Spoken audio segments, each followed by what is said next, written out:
Vous allez vous demander pourquoi et comment on en vient à parler de l'île de la Réunion dans cette chronique, mais le lien entre ce département austral et le nôtre n'est pas du tout artificiel, puisque nous avons dans le village voisin un Réunionnais de près de 80 ans qui a vécu une existence assez médiocre, disons, d'agent de l'État, parce que l'État s'est senti coupable sans doute, et l'a employé. En effet, il fait partie de ces 1650 enfants qu'on a arrachés à leur famille à problème à La Réunion dans les années 60 pour les envoyer de force dans la Creuse, le Cantal, le Tarn. Et ensuite, ce Maurice, c'est son nom, s'est retrouvé marié à une fille de chez nous qui avait une ferme. Il a eu un fils qui dirige désormais le plus gros supermarché de Millau. Donc matériellement, il n'est pas à plaindre, et il ne se plaint pas. Donc ça fait 10 ans qu'il fait l'aller-retour avec Saint-Denis de la Réunion en essayant de renouer avec ses racines là-bas, mais c'est impossible. Il l'a fait d'abord sur le mode militant contre la France, mais c'est le contraire maintenant, il milite pour la France. Il nous raconte comment la vie là-bas est devenue, comment elle est devenue, et à cause de qui, et tout le monde l'écoute parce qu'il y a un rapport évident avec ce que nous vivons ici et ce qu'il nous raconte. Il nous dit que la coexistence non seulement pacifique mais indifférente entre religion et race, ça existait vraiment là-bas à La Réunion, c'est pas une légende.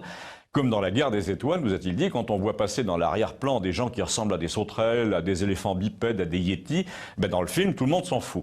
Eh bien, à La Réunion, tout le monde s'en foutait aussi, même les musulmans venaient boire une bière avec les autres, mais il y a eu la fameuse départementalisation de Mayotte qui a eu pour effet de laisser entrer toute une population africaine de la région de Zanzibar, convertie à l'islam pour pas devenir esclaves des Arabes, des gens sans humour, sans tolérance, dont les enfants écoutent du rap dès l'âge de 8 ans, dont les filles sont souvent enceintes à 14, dont les instituteurs disent qu'ils ne comprennent même pas la langue et qu'ils font perdre leur temps à tous les autres enfants.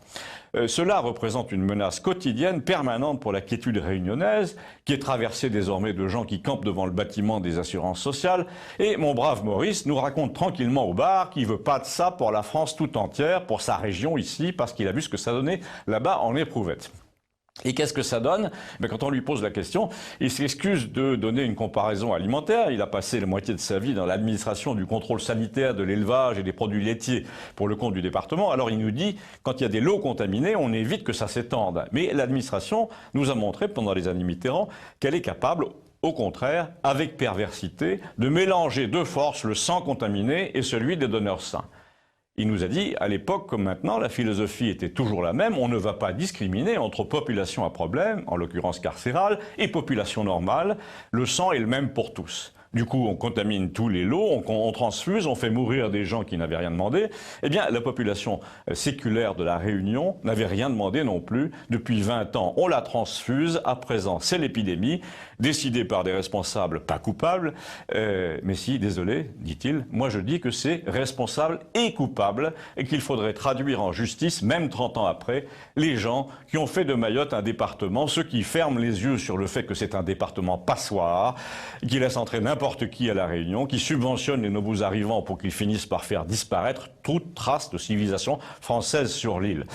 Alors il conclut en disant, tu vois, j'ai fait partie des associations de malgré nous réunionnais que Michel Debré avait volé à leur famille. Il y a 20 ans, j'étais communiste comme tous les Réunionnais. J'étais anti-France, colonial, mais maintenant, je voudrais au contraire plus de France à La Réunion et moins de chienlit. Et quand mon petit-fils me dit, attends, mais j'y retournerai pour rien au monde dans ton pays, là, faire 8000 km pour se faire traiter de mécréant par un mec drogué avec une machette, il faut être fou. Eh ben, ça me fait mal, nous a-t-il dit, comme Réunionnais et comme Français, d'entendre ça, mais surtout comme Français.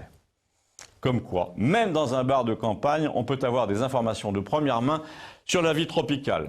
Si vous en avez d'autres, nous en sommes curieux, merci.